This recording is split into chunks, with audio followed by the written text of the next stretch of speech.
Good afternoon, everyone. Happy Monday. Hope everyone had a nice weekend.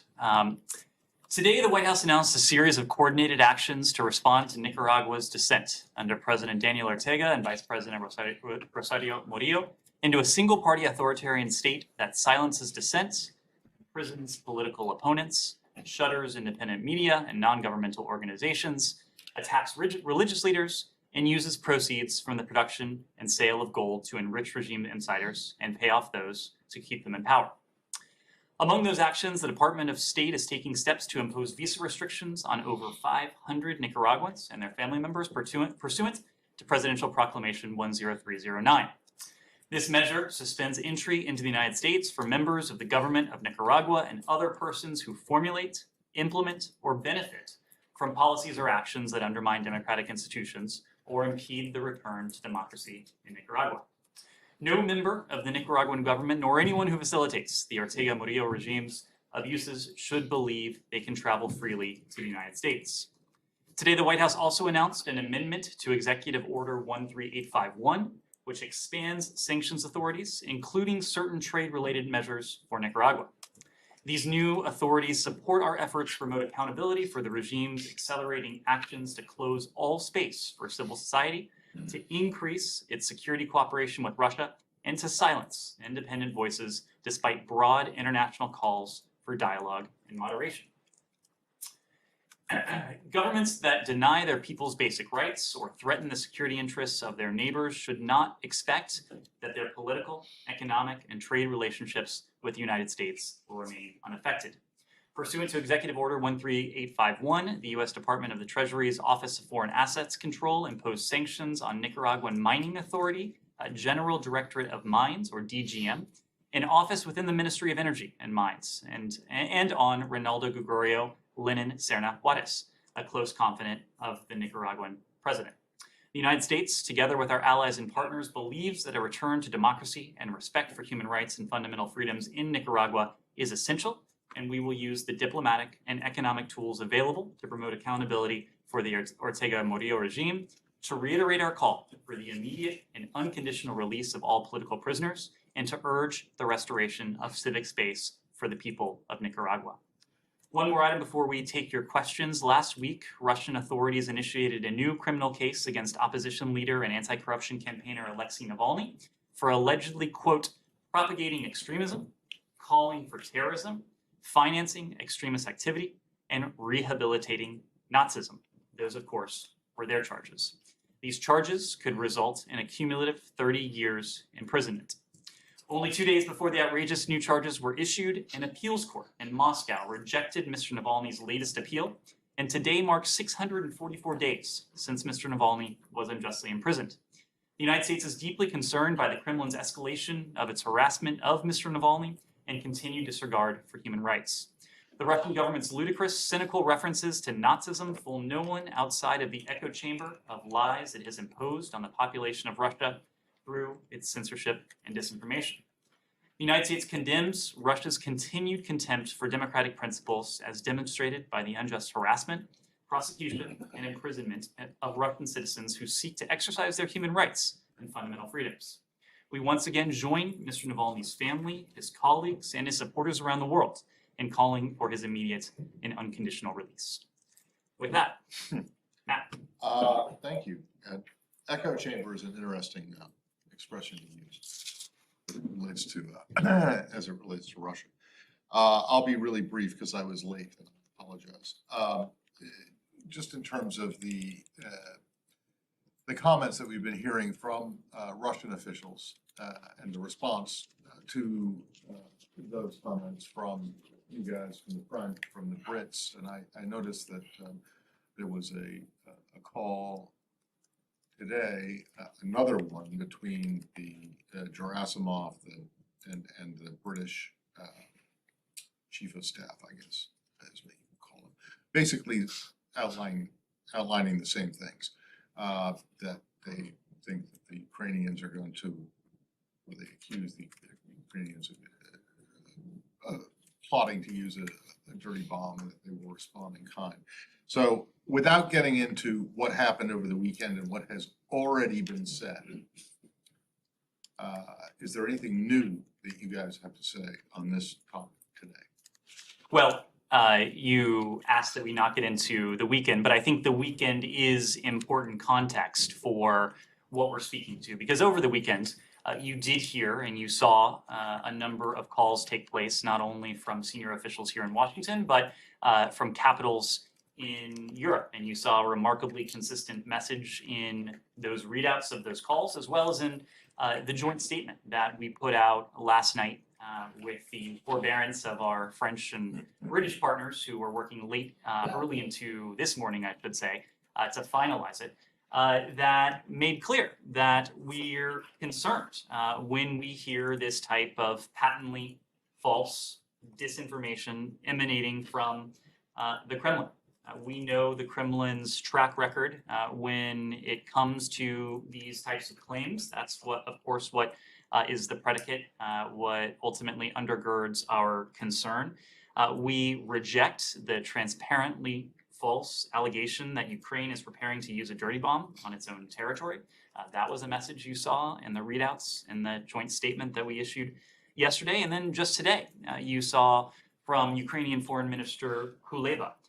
He put out a statement about his call with Director General Grossi of the IAEA, and Foreign Minister Kuleba said in that statement that he invited the IAEA to, quote, urgently send experts to peaceful facilities in Ukraine, which Russia deceitfully claims to be developing a dirty bomb. And the IAEA has agreed. Secretary Blinken will be meeting later today with Director General Grossi of the IAEA. I imagine this will be a topic of discussion. The broader point, and again, you heard this not only from us, but from our European allies as well, is that the world would see through any Russian attempt to use this allegation as a pretext for escalation. We wanted to be very clear in our calls, in our joint statements, and the readouts of those calls today, and some of which have started yesterday and then has continued today. We wanted to send a very clear message that any such effort would be transparent. Any such effort would not fool the world. Well, it wouldn't be transparent. You would see through it, meaning that's the transparency. Correct. But, Correct. But you're not accusing the Russians of being transparent, or are you? We are are saying that they are. Any such deceitful attempt would be transparent in its deceitfulness. Okay, and so how exactly would you respond? Again, I'm not going to weigh in on a hypothetical. We wanted to make very clear that any Russian attempt to establish a pretext for escalation would be nothing more than a deceitful pretext. We wanted to lay that predicate very clearly at the earliest concerning statements that we heard from senior Russian officials. Humara. Just to follow up on all of that, what evidence do you have at this moment that they might indeed be preparing for this pretext? Are you picking up any signs, any intel that they are preparing to use this as a pretext and escalate themselves with a dirty bomb or, you know, with a nuclear bomb? We unfortunately are all too familiar, the world is all too familiar with the Kremlin's track record. This is a point that we made prior to February 24th. It's a point we've made consistently since then. And there is a track record to back that up. Obviously, in this case, we are concerned that this false allegation could be used as a pretext for further Russian escalation. And we've made that concern very clear. We've made very clear that we reject any potential, and we would reject any potential Russian effort to use a pretext to escalate this conflict. At this time, though, we haven't seen any, not seen any reason to adjust our own nuclear posture, nor do we have indications that Russia is preparing to use nuclear weapons. But we've heard these very concerning statements, and we wanted to send a very clear signal. And I just wanted to ask Matt's question again, because I don't think that it's a hypothetical, because you're just saying that there is elevated concerns. So Jake Sullivan a few weeks ago had talked about, without going into detail, the kind of response that Russia would get if it were to deploy nuclear weapons. would you be treating a dirty bomb attack in the same way? Would it be different? Have you communicated to allies what response you would be giving if that were the case? We've been very clear with the Russians. We've been very clear with the world, publicly with the world, privately with the Russians about the severe consequences that would result from nuclear use. Again, to Matt's question, I'm not going to weigh in on every conceivable hypothetical. It would certainly be another example of President Putin's brutality if he were to use a so-called dirty bomb. There would be consequences for Russia, whether it uses a dirty bomb or a nuclear bomb. We've been very clear about that. Can I just ask you one thing? Do you read anything into it that has been Russian defense officials reaching out to defense counterparts other than foreign ministers, rather than diplomats? Does that mean anything to you at all? Look, it's not helpful, I think, for us to try to read the tea leaves. Certainly not publicly. Whenever we see a leaf that is suggestive of a potential Russian pretext for further escalation, that's something of concern to us, and we sought to be very clear and on the record about that concern. Saeed. Do you have, what is a dirty bomb? Do you have a definition of it? Something that uses uranium, for instance? Like depleted uranium? All right. Whether I couldn't say whether there's a technical definition. I think the definition that most people use is a crude radiological device. Okay. Now, just so I understand correctly, you're saying that the only evidence is the fact that the Russian chief of staff, I believe, spoke with his counterpart and warned between the possibility of such a bomb by Ukraine. Right? There is no other evidence. Our concern is predicated on the very worrisome statements that we've heard from the Russians. And Saeed, it is based on those statements. But unfortunately, we have seen a pattern in this conflict, in this war, in the lead up to this war, where the Russians have engaged in mirror imaging. The Russians have accused the Ukrainians, the Russians have accused other countries of what it itself was planning. That is our concern. Now, we also want to be clear about what we haven't seen. We haven't seen any reason for us to change our nuclear posture. We haven't seen any indications that the Russians are preparing to deploy a nuclear weapon. Of course, we've heard worrisome rhetoric, troubling rhetoric from President Putin, from other senior Russian officials that predate these most recent statements. It's why we're watching very closely and why we will adjust our posture if and when we need to. Alex. Thanks so much. Back to Matt's question on the defense line, communication line. It's important. I don't want to let this slide because today marks, 8 months into this war. When the secretary decided to call his colleague a couple of months ago, he came down here to make sure first we are aware of it in advance, and secondly, there is nothing about Ukraine without Ukraine. What happened in the administration's policy? Why is it okay now to pick up a phone call from Shoigu, who is personally responsible for hundreds of thousands of Ukrainians' lives? And secondly, what happened to the administration's nothing without Ukraine policy? That is still very much our mantra. That is still very much our policy. I think it's important, Alex, to note that the Secretary of State and the Secretary of Defense have different responsibilities. They have different mandates. When the Secretary picked up the phone to speak with Foreign Minister Lavrov several months ago now, he did so because there were several important bilateral concerns that he thought it important to relay through his channel, which is a foreign policy, which is a policy channel. In the first instance, it was our efforts to see the release of Paul Whelan and Brittany Griner. He also was very clear about the consequences that would befall Moscow, that we've now seen implemented against Moscow, were it to move forward with, at the time, was the threat of annexation by force. Of course, Secretary Austin has a different set of responsibilities. I will let the Pentagon speak to his calls. They've issued a public readout.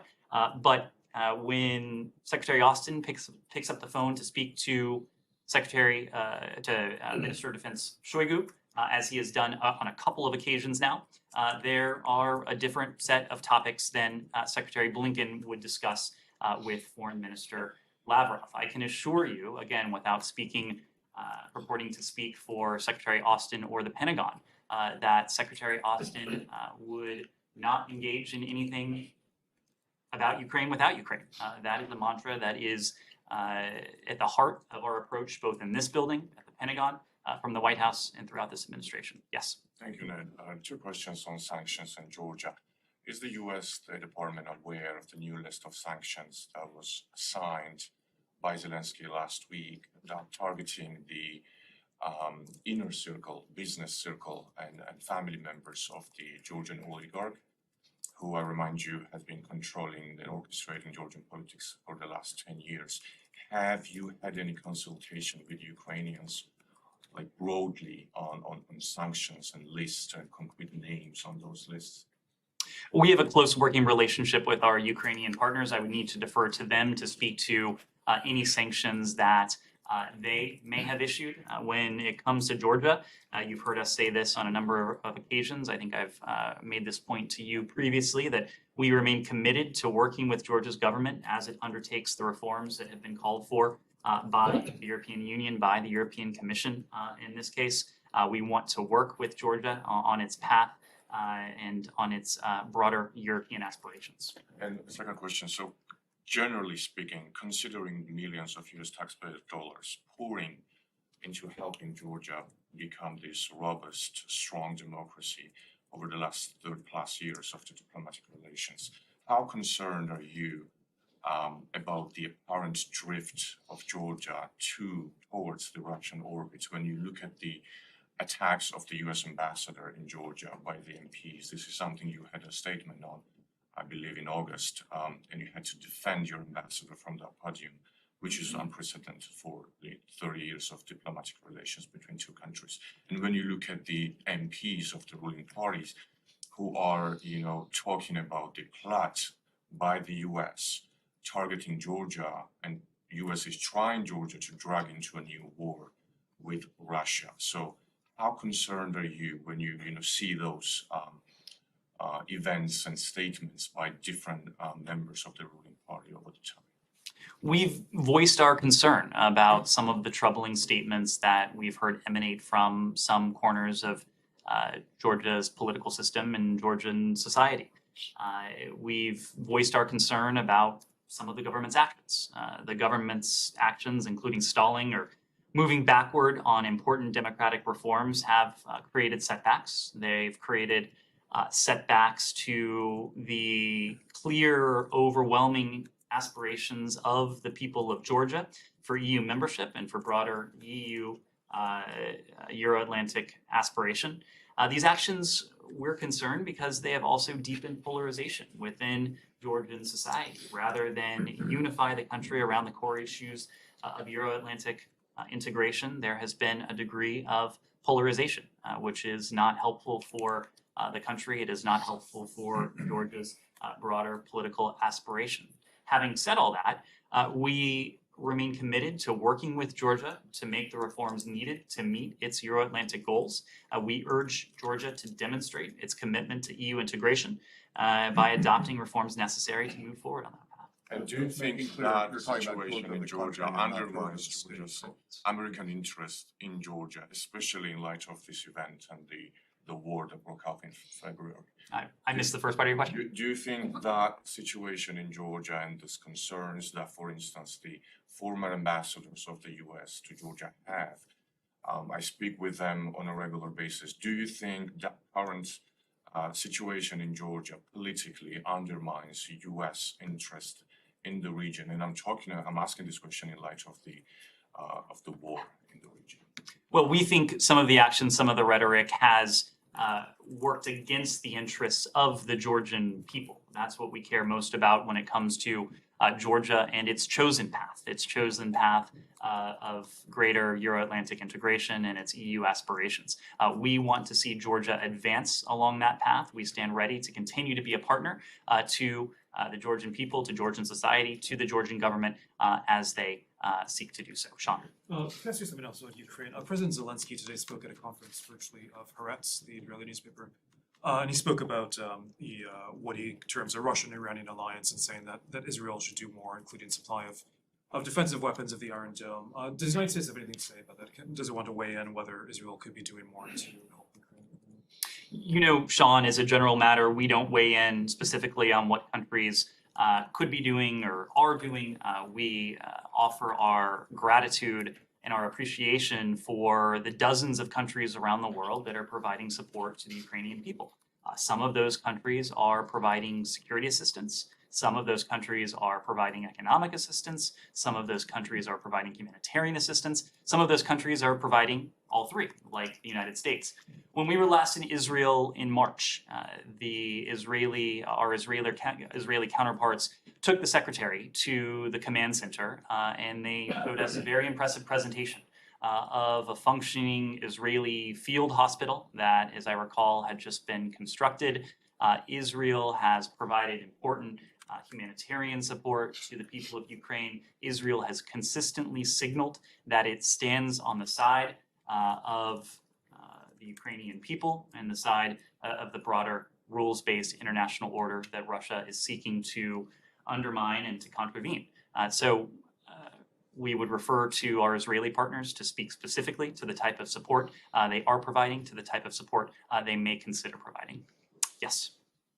Thank you. State Department official Gabriel Escobar had discussions in Belgrade and Pristina last week, but no results yet. Then Miroslav Lajcak over the weekend continued on behalf of the EU to work on the car license plates and energy issues. My question, what are Secretary Blinken's expectations for this week? And what is his message to Pristina and Belgrade, given that October 31st deadline is fast approaching for the license? Well, our message on this has been consistent. We fully support the EU-facilitated dialogue. That's why DAS Escobar, Deputy Assistant Secretary of State Gabe Escobar, was in Pristina and Belgrade to support this process. As you know, the Secretary himself has also been deeply engaged on this. He spoke with both Serbian President Vučić and Kosovan Prime Minister Kurti earlier this month on October 11th, I believe it was. He underscored our support for the EU-facilitated Kosovo-Serbia dialogue. He urged continued constructive engagement to secure peace and stability across the region. We will continue to support that EU dialogue. We will continue to be a partner both to Kosovo and Serbia in the hope that they can resolve this dispute peacefully in the course of the coming days. Said. Can I stop it? Sure. On the Palestinian issue, then 4 days ago, the Israelis began implementing a law that restricts entry into the West Bank. And I know you've been talking to the Israelis on this issue, and I want to ask you, how far along have you gone? What kind of promises have the Israelis been able to give you on this issue? We continue to have discussions with our Israeli counterparts on this. When we've had concerns, we've voiced those concerns very clearly to our Israeli counterparts.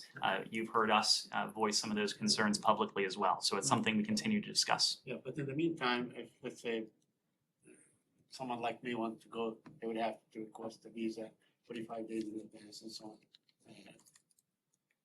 Is that okay with you? Again, Saeed, when we've had concerns, we've been transparent about those concerns. This dialogue, this is a conversation that is continuing. Obviously, Israel has important security concerns. There are also important humanitarian considerations at play here. We want to make sure that the balance of all of those interests and all of those factors is appropriate. You know, Israel does not do this to other Americans. It imposes this law on Palestinian Americans. So there is, quite a distinction. They do have security concerns, but are you just expressing that you are annoyed with this law, or are you? This has been any measures to ensure that people who carry American passport and American citizenship are treated equally. This has been a long-standing conversation, and this has been going on for some time prior to the implementation of this, as these rules have evolved in recent months and even in recent days. So we'll continue to have this conversation when it comes to the ability of American citizens to travel, but also as it pertains to the security, the humanitarian considerations that are also. So is it likely that the Israelis will convert this? I wouldn't want to speak for the Israelis. Yes, Alex. On Iran-related questions, two questions. Iranian drones, actually drone instructors have been spotted in Belarus over the weekend. Do you have any comment on that? And secondly, Iran also announced on Sunday that it will supply Rafale with 40 turbines to help with gas industry. As you know, the Russian gas industry is facing Western sanctions, so Iran is trying to help Russia out on that as well. Any comments? When it comes to your first question, we're aware of reports, but we are not in a position to comment on them, that there are these Iranian trainers in Belarus. We've noted more broadly our great concern about Iranian presence in Russian-occupied Ukraine and Crimea in particular, and its actions with Russia in this regard, and we're following these reports very closely. As we said, we're continually working to ensure that the Russian Federation and the Lukashenko regime in Belarus pay a severe price and economic toll for Russia's aggression against Ukraine. With our allies and partners, we have taken actions that target the financial networks and the assets of the Kremlins, as well as those belonging to the Lukashenko regime for enabling this Russian posture. The Lukashenko regime, well before Russia's war against Ukraine started, made a decision to cede the sovereignty of Belarus, which is a sovereign country, to cede its sovereign rights to Russia, to allow Russian forces to stage in Belarus, to mount a multi-front attack against Ukraine. In doing so, the Lukashenko regime again put its own interests ahead of those of the people of Belarus. This has been a consistent pattern of behavior on the part of the Lukashenko regime, and we have taken action together with allies and partners to see to it that the regime pays a price. Turbine question. Sorry, what was the turbine question again? Iran is on Sunday announced it's going to help Russian gas sector with foreign turbines, as you know, subject to Western sanctions. Our sanctions remain fully in effect, fully in force. We will take action as appropriate if we see sanctionable activity, whether that's on the part of Iran, whether that's on the part of Russia. One more, if I may. Iranian Revolution Guard held military exercises on border with Azerbaijan last week, which triggered some concerns in Azerbaijan. Any comment on that? I don't have a particular comment on that. Of course, we want to see, and we have made clear our interest in seeing a stable Caucasus region, a region that where we work both with Armenia and Azerbaijan to de-escalate tensions between those two countries and to work to de-escalate any broader tensions that may arise. Gita. Thank you, Ned. Special Envoy Rob Malley's tweet over the weekend has angered Iranian activists about the demonstrations, where he said that the demonstrators want their government to respect their dignity and human rights. When the State Department looks at these videos out of Iran, as well as those demonstrations held across the world, what do you see these people asking for? Because, okay, it all started, yes, we want more freedom, but then it has evolved, it has changed into chants of death to dictator, death to the Islamic Republic. They're asking for regime change. What does the State Department see in this video? It's not for us to interpret what the people of Iran are asking for. It is up to them to be very clear with their voice, with their own government and with the world, to state what they are asking for. It is up to us, and what we have done is to provide the Iranian people with some of the tools that can help their voice be heard. The Iranian people, by peacefully taking to the streets, by making these demands, we have sought to lend them and to certainly not stand in the way of services, the provision of hardware, of software that will allow their voices to be heard both within Iran, between Iranian citizens inside Iran, and to allow their voices to be heard outside of Iran. It is important that the world listen to the people of Iran. We would never intend to characterize what it is that they seek. That is for the Iranian people to define and to express themselves. Well, they are saying that they want regime change, they don't want the Islamic Republic anymore, but just the fact that the tweet says their government, they don't consider the Islamic Republic their government. And Rob has spoken to this. He would never intend to speak for or on behalf of the people of Iran. It is up to the Iranian people to be clear about their aspirations. And we are hearing those aspirations every day. We want to continue, we will continue to do everything we can to see to it that their voices are heard both inside Iran and well beyond as well. After all, they are expressing and exercising rights that are as universal to them as they are to anyone else. Rob Malley is a tremendous public servant. He is someone who has led our approach to this set of challenges. He is someone who's been at the forefront as we have developed new tools like General License D2 that we announced last month, that he has been at the forefront as we have developed accountability measures to impose on senior Iranian officials and entities, including the so-called morality police, including on those who are responsible for the bloodshed, for the repression, including on those who have sought to silence the voices of the Iranian people. We are going to continue to look examine what more we can do to support the Iranian people as they seek to have their voices heard and respected. Ned, I think that The course of the past year has been any number of things: water shortages, mismanagement, the death of Masa Amini. And since then, of course, we've seen these protests take on a much larger scale and in some ways a much broader meaning and significance. So you don't- But it's not for me to either interpret or to speak on behalf of the people of Iran. It is our charge to see to it that they can speak on behalf of themselves, to see to it that the rest of the world can hear the important messages that they have to say. Okay, well, what is it, the message, what's the message that you hear from these protests then? Matt, I am the spokesperson for the U.S. Department of State. I am not the spokesperson for protesters in Iran. So we will leave it to them to voice Okay, well, let's do their that. If I walk down aspirations. the street carrying a sign saying oranges are bad, okay, orange, the fruit. Oranges are bad, they should be banned. What would you say that my message is? Matt, I would say I'm Is the, that I'm not the, up for I am you to the interpret? spokesperson for the U.S. Department of State. I am not the spokesperson for oranges. Yes, go ahead. Go ahead. Jazim from Airway News Pakistan.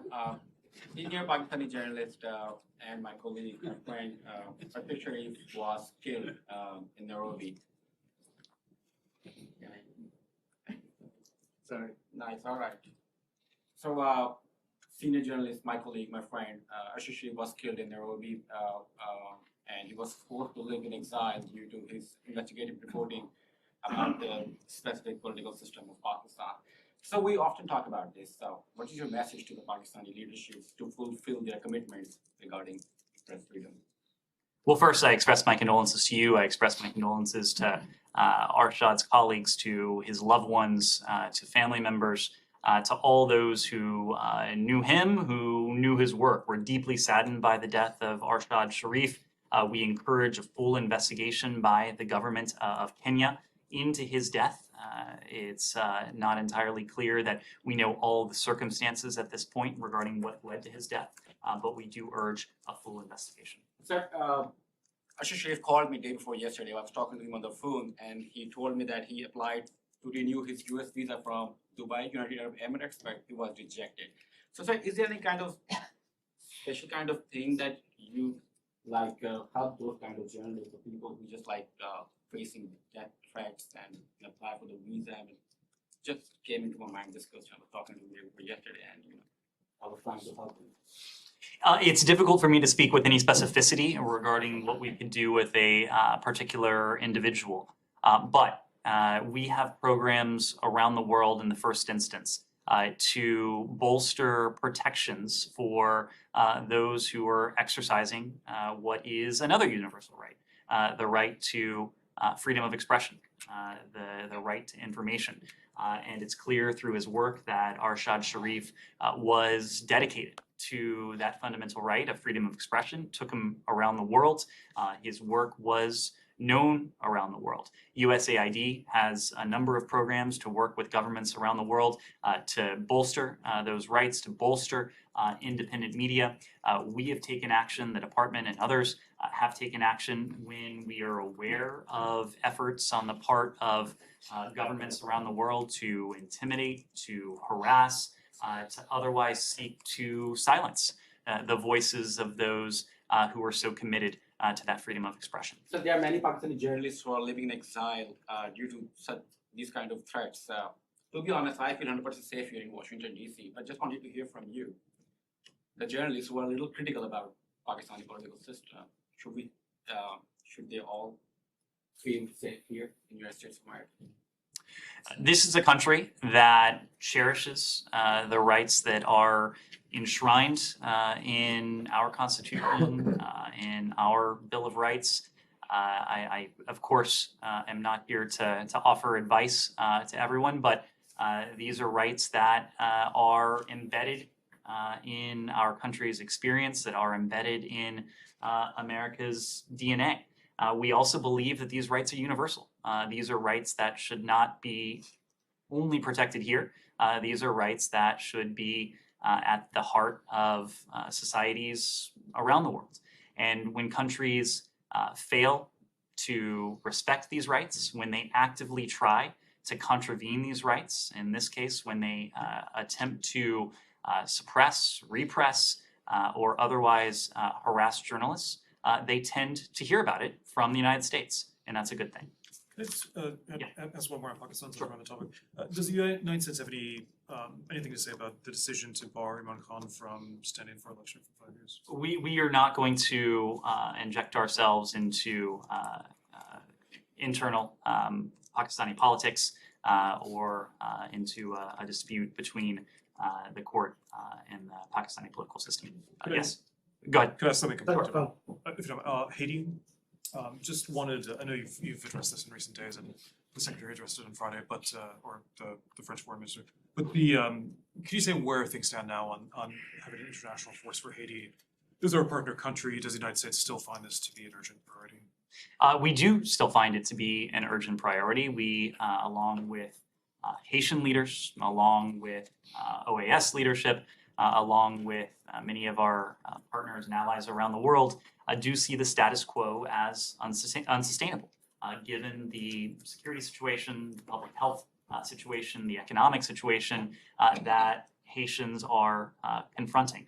We believe the Haitian people must find a way to achieve an inclusive, broad-based consensus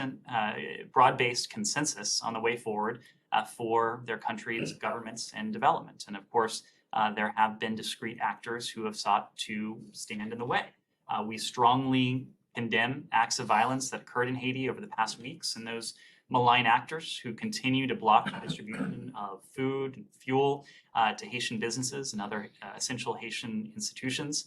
We are encouraging actions that will lead to the conditions for elections to take place as soon as possible. As you know, just last week on October 21st, the UN Security Council unanimously adopted the sanctions resolution that we put forth together with our Mexican partners to hold some of these malign actors accountable. And by taking this step, we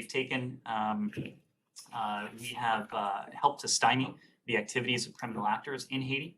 And after robust and inclusive negotiations, this resolution is truly reflective of the Council consensus. As you know, we're continuing to work with our partners to determine the next steps. We have, in the meantime, provided Haitian officials with vital security-related equipment. We did so earlier this month, and on October 15th, in the United States and Canada, together provided security-related equipment to Port-au-Prince, flown in by military aircraft. This equipment was purchased by the Haitian government for their fight against criminal gangs. Thank you, Ned.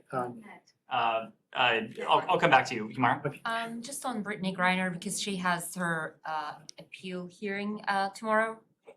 So I think it's been about 3 months since the US has put forward the substantial proposal. There hasn't been any developments. Can you give us an update where those talks are? Is there any reason to be hopeful? The only elements I can offer in terms of an update is that these discussions have been ongoing. You are correct that we put forward a substantial proposal a number of months ago now. We have consistently urged our Russian counterparts to act on this proposal. The fact that Brittany Griner and Paul Whelan remain in detention, the fact that Brittany Griner last week celebrated her 32nd birthday in detention, the fact that Paul Whelan has spent years in detention is a sign that these discussions have not gotten to the point where we would like them to be, because we would like to see Paul Whelan and Brittany Griner home. We would like to see them reunited with their families. And when you see that when you say the discussions are still ongoing, do you mean there are active discussions when you guys are basically negotiating on what kind of a deal can be formulated, or just that the communication channel is open, but it's just basically not moving? I can say there have been active discussions, including in recent days, but our imperative is to see Paul Whelan and Brittany Griner returned home. We are not going to do anything, to say anything publicly that could impair that ability. These conversations, we know from past experience, including in the case of Trevor Reed, are best conducted privately in the appropriate channels. Yes, follow up? Sure. Thank you. Brittany Griner's lawyer said today that she's hoping that they reduce her 9-year prison sentence tomorrow as part of the appeal conclusion. Is that also what the US government is hoping for, or what are you hoping to see tomorrow? What we're hoping to see and what we are working to see is the return of Brittany Griner to her loving wife, the return of Paul Whelan to his loving family. That is what we are working to achieve. We have not weighed in on the various judicial proceedings and judicial steps because, as we've made clear, we believe that these proceedings have been largely shambolic. This has been an effort to detain wrongfully an American citizen, 2 American citizens in the case of Paul Whelan, Brittany Griner. Wrongful detainees are by definition wrongfully held. They are used for as political pawns, as leverage. It is our goal to see them home as soon as we can. And can I just ask one question on Russia really quickly? There's a group of, I think, 30 liberal Democrats who wrote a letter to Biden today. And they are citing the need for a proactive diplomatic push and redoubling efforts to create a framework for a ceasefire in Ukraine. Is the Biden administration doing that, or will you do that? Nobody wants to see this war ended more than our Ukrainian partners. Our Ukrainian partners have similarly said that this war will only end through diplomacy and dialogue. We know what that end game will entail. We don't know when it will transpire, and we don't know when it will transpire principally and solely because we have not seen any indication from the Russians that they are prepared to engage in that diplomacy and dialogue. If and when that happens, and just as our Ukrainian partners are convinced it will happen, we are convinced it will happen. We will be standing by the side of Ukraine. We will be supporting their diplomatic efforts. But in the first instance, this is going to be diplomacy that our Ukrainian partners are going to have to lead. They are going to have to determine the contours of this diplomacy, what any negotiation will look like. In the interim, of course, we haven't been sitting on our hands. We have been providing our Ukrainian partners with what they need on the battlefield so that when negotiating table emerges, they will be in the strongest possible position. That is the most important thing we can do now, to provide them with support, to strengthen their hand on the battlefield, ultimately to make their hand stronger at the negotiating table as we continue to impose costs and consequences on the Russians. So May I follow can Ukraine? would you say that the Biden administration is proactively pushing for diplomacy, or that you guys are holding off on that proactive push because you don't think it'll be effective? In order for diplomacy to take place, there have to be parties ready and willing to engage in diplomacy. Right now, we have heard from our Ukrainian partners repeatedly that this war will only end through diplomacy and dialogue. We have not heard any reciprocal statement or refrain from Moscow that they are ready, in good faith, to engage in that diplomacy and dialogue. Yes, sir. Yes. Okay, thank you, Ned, for giving me the chance. My name is Mesfin from TG Ethiopia, and my question is about Ethiopia. Here's my first question. Hundreds of thousands of Ethiopians gathered Saturday in Addis Ababa and other cities in Ethiopia to demand that the United States and other European countries stop their interference and pressure in Ethiopia's internal affairs. Some demonstrators even displayed banners accusing the United States of disrespecting Ethiopia's sovereignty. What is the State Department's response to the demonstrators' demand? I'm sorry, I missed the first part of your question in terms of the demonstrators' demands. Yeah, they are accusing the United States disrespecting Ethiopia's sovereignty. They're saying that the United States is interfering in Ethiopia's internal affairs. So what is your response to them? Our response, of course, is that those claims are wholly inaccurate. They are wholly wrong. The interest of the United States is the interest of the Ethiopian people, to see the restoration of peace, to see an end to the violence, to see a sovereign, whole Ethiopia. And that's why we've supported the African Union-led talks. And tomorrow, in fact, these African Union-led talks will kick off in South Africa to address the ongoing conflict in northern Ethiopia that has cost so many lives, has led to atrocities, has led to bloodshed, has led to starvation, has aggravated so many underlying factors. We commend South Africa for hosting the talks. We stand ready to support the African Union High Representative Obasanjo and the AU panel members, former South African Deputy Prime Minister Labo Puka, and former Kenyan President Kenyatta in facilitating in an agreement.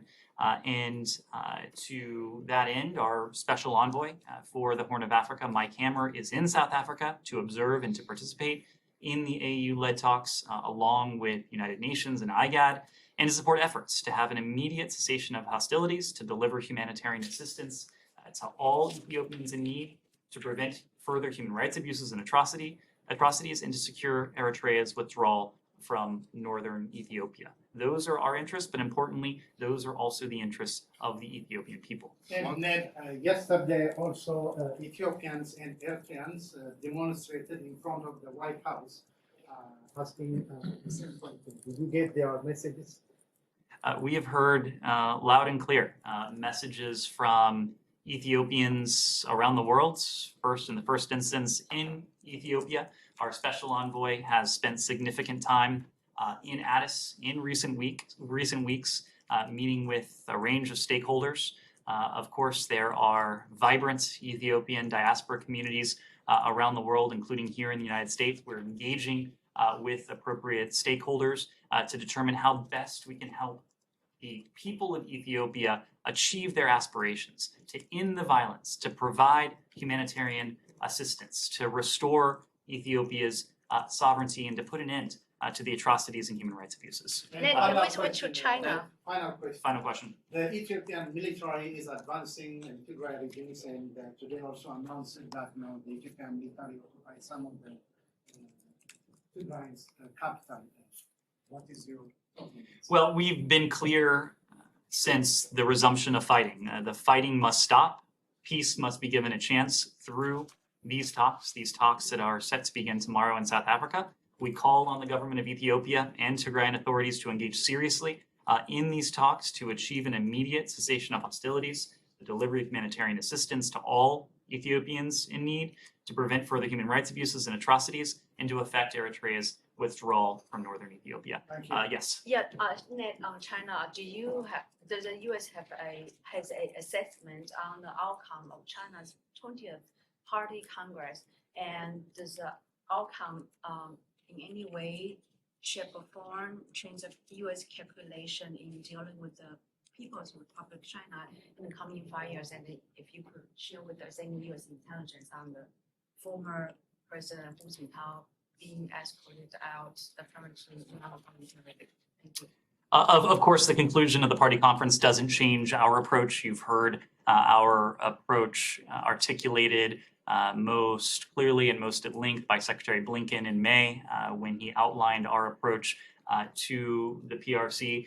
We do note the conclusion of the 20th Party Congress, and we would welcome cooperation of the PRC where our interests align, and that includes cooperation on climate change, on global health, counter narcotics, non-proliferation as well. At the same time, the administration has been clear that we're focused on responsibly managing the competition with the PRC.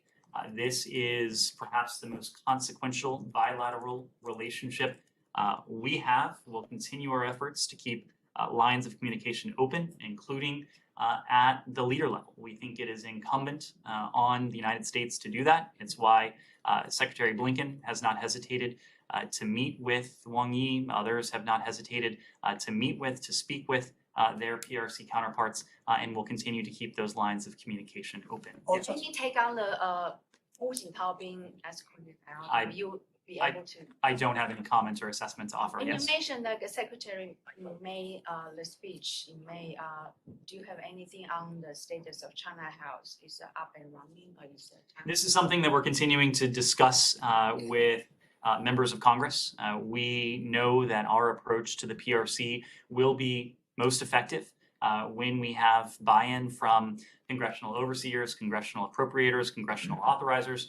These are conversations that are ongoing, but we look forward to launching China House at the first possible opportunity, knowing that if we are to compete effectively against or with the PRC, we need to be able to pull on all of the resources that are within and under this roof. And that is the point of China House, to integrate the resources that we have here at the State Department, and to ensure that in turn we can integrate them with what the White House is doing, what our partners in the interagency are doing as well. Yes.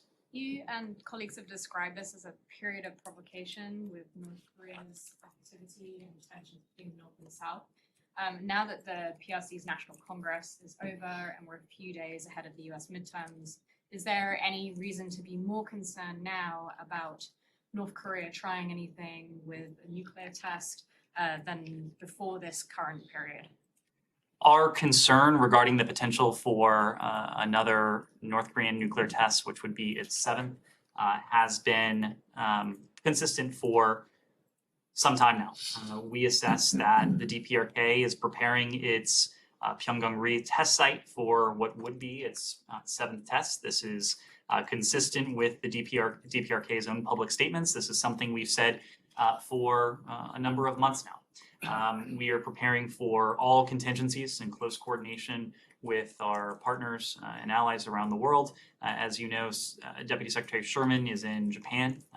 Much of her visit in Japan will be dedicated to discussing the challenge that the DPRK poses to the region. She'll do that bilaterally with her Japanese and South Korean counterparts. She'll also do it trilaterally, recognizing the importance of trilateral cooperation on this challenge. We're prepared to make both short and longer term adjustments to our military posture as appropriate in responding to DPRK provocation, and as necessary to strengthen both defense and deterrence to protect our allies in the region.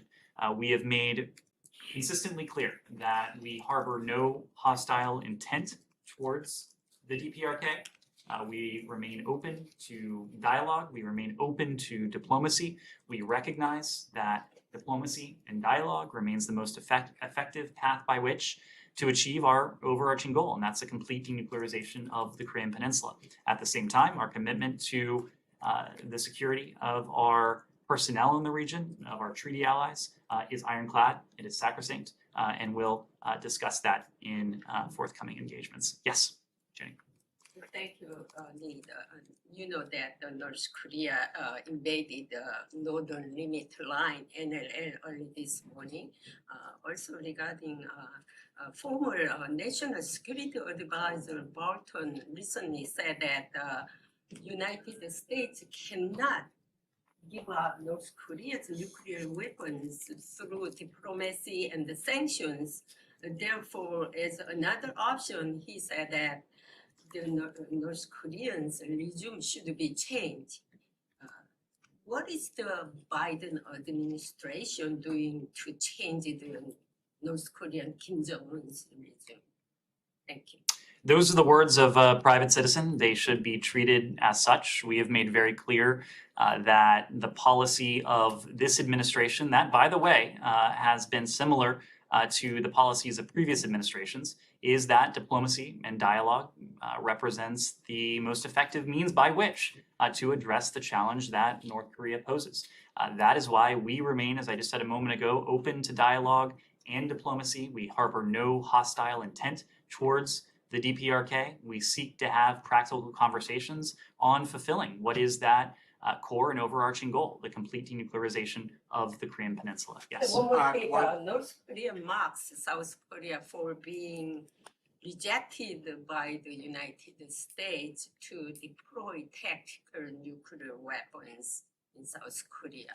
How you can analyze this? Our commitment to the security of our allies, including the ROK, including Japan, is ironclad. That commitment is sacrosanct. As you know, we recently resumed the Extended Deterrence Working Group. We are committed to extended deterrence for our allies, Japan and South Korea. Thank you, Ned. So you took issue with Tahrir Sham being in control of Afrin in Syria. Now they're supposedly withdrawn from the city, but some reports indicate, including some reports from conflict monitoring organizations, claim that they haven't really withdrawn from the city. It's just they've switched their flags from their flag to some other groups. What's your current understanding of the Tahrir Sham's control of Afrin? I'm not in a position to offer a more updated assessment beyond what we said today. It's something we monitor very closely, but I just don't have an updated assessment to offer today. Apart from just calling for them to leave the city, do you have any other tools to get them out of the city? This is something that we've been focused on with partners in the region. Of course, instability in Syria, the ability of extremist groups, of terrorist groups to use Syrian territory to form a base, to plot, that is of concern to all of us. We have a range of tools, and we'll continue to calibrate those tools appropriately. Yes? Oh, thank you, Ned. One short clarification on Ukraine. Could you clarify the administration position about the possibility of the American troops physically being present at or settled on the Ukrainian territory? Why I got this question? This Saturday, CBS News made a reportage from Romania, and they spoke with the leadership of the US Army 101 Airborne, and American military told them that, I'm quoting, they're fully prepared to cross the border into Ukraine. And I got my audience in Ukraine, and people are curious, is it any shift in that new US administration position, or may one consider it as a signal to Moscow? There's been no shift in the administration's position. Our position has been clear. We're going to do everything we can to stand with Ukraine, to stand for the rules-based international order that Russia is attempting to undermine and to contravene. We are doing that through the provision of security assistance. We are doing that by holding the Kremlin and its key decision leaders to account with sanctions, other economic and financial measures. But the president has been clear. We are not going to get into, certainly not going to seek to get into a war with Russia. What we are doing is providing Ukraine with what it needs to defend itself against what is clearly Russian aggression. Yes. Thank you. The Mexican government has confirmed it has purchased several units of scanning equipment from a company with strong links to the Chinese government.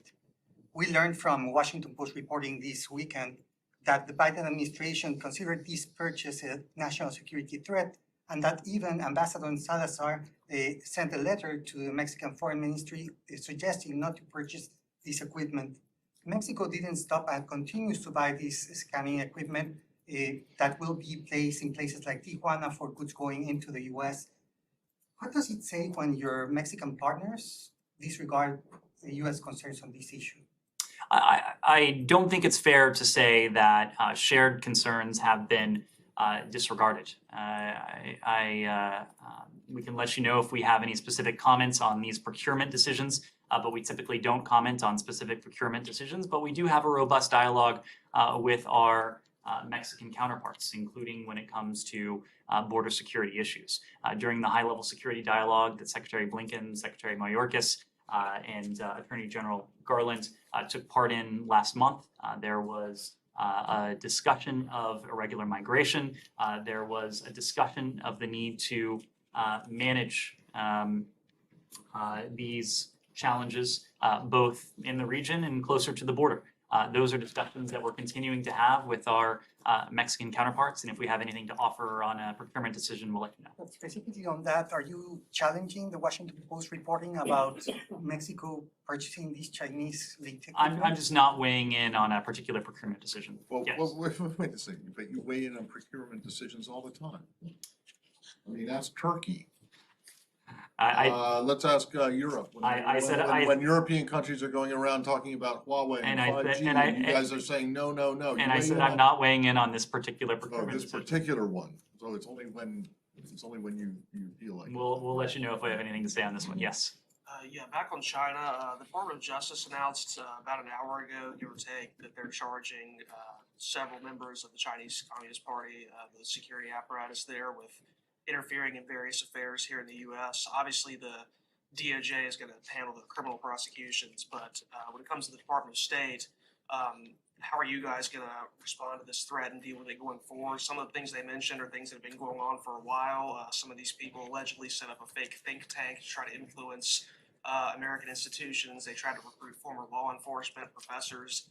These things have been happening for quite some time. There's been a lot of reporting about it.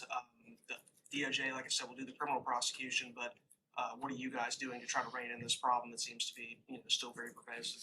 I only saw these reports as I was walking out, and in any case, we wouldn't comment on charges that have been unsealed by the Department of Justice. But more broadly, leaving aside what the Department of Justice alleged in a charging document today, what I can say is that this is a relationship that is multifaceted.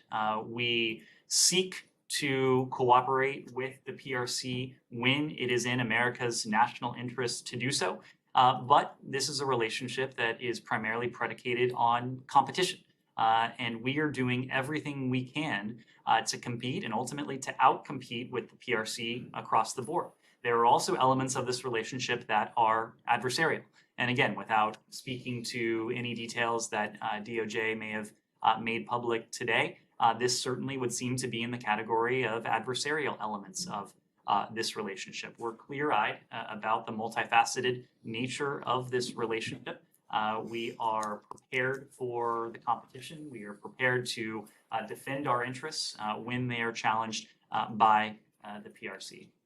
Let me go to, yes, I don't think you've had a question. Yeah, so on Russia, Ned, you have been talking about severe consequences for a long time. You have already conveyed them to Russians.